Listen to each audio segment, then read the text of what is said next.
Hey, we are back in the Bluegrass again today with me, your host, Steve Farnau. Thanks for stopping by and checking out our YouTube channel. Today, we're going to be discussing something that a lot of folks are always thinking about, especially our first-time home buyers, buying versus renting, the pros and cons, what goes into making that decision, and what is right for you. And what we'll find today, I think, is it is very much specific to the individual and their situation of which way to go and what is the best decision for you. And hopefully when we're done today, you'll have a great idea of which way you need to go.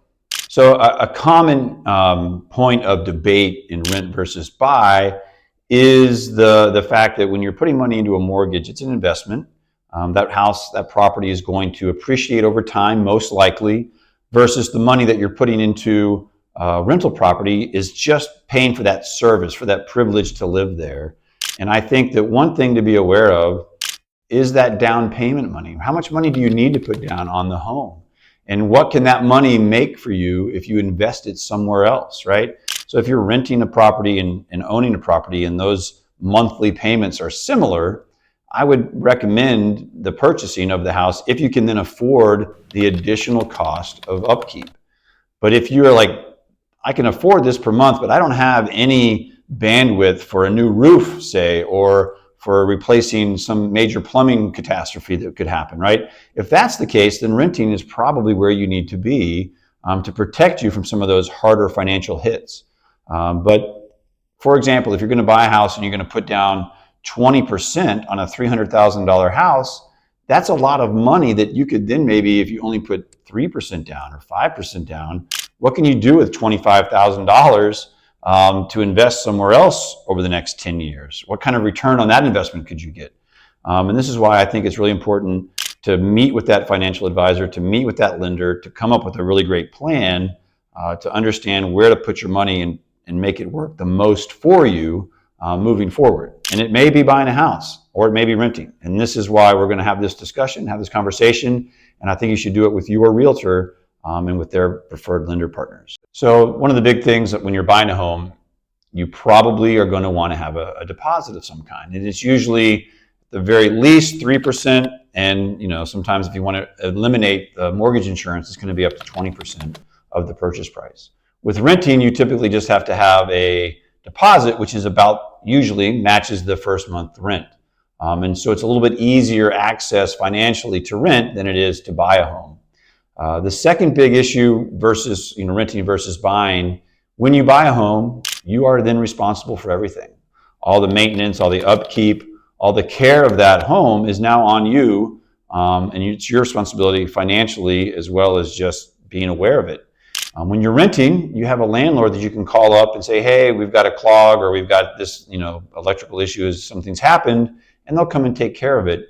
And so you're paying for some of that convenience and some of that reduced need to maintain the property.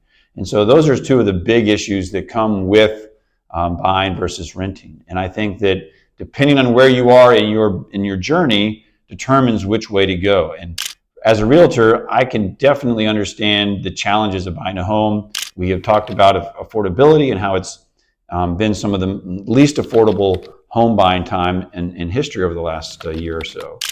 But I do believe that with the equity that you can build, if you can afford the day-to-day maintenance and the annual upkeep, that over the long term, most of the time, buying a home is going to be a better option for most people, but not everyone, in the long run.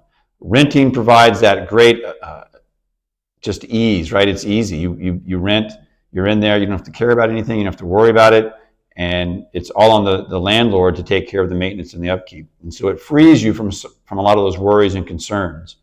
And we also know that both home prices have gone up over the last few years and continue to increase. And we know that rents and rent rates have gone up. Although we may have seen a slight saturation there, at least in our market here in Central Kentucky, and maybe a little bit of a flattening of rents over the last 6 months. But if you have questions about renting versus buying, the place to start is in a great financial breakdown. Get pre-approved to buy a home. Allow a qualified lender to work with you and your real estate agent to come up with a plan, right? If you have a really good understanding of how much money you need and what prices to finish levels are in your area, what your credit scores are, what you can do to improve your credit scores. All of those things factor in to the process, right? And so working with a qualified realtor is going to help you understand those things and better prepare you for making the correct decision for you as you move forward. So if you have questions, please give me a call. Please hit the like button, subscribe to Back in the Bluegrass with Steve Farnau. We'd love to see you. Drop some chats down below and let us know what you're thinking. Are you pro rent, pro buy? What are your thoughts? We'd love to hear some feedback from all of our listeners out there, all of our viewers. But until next time, take care and have a great day.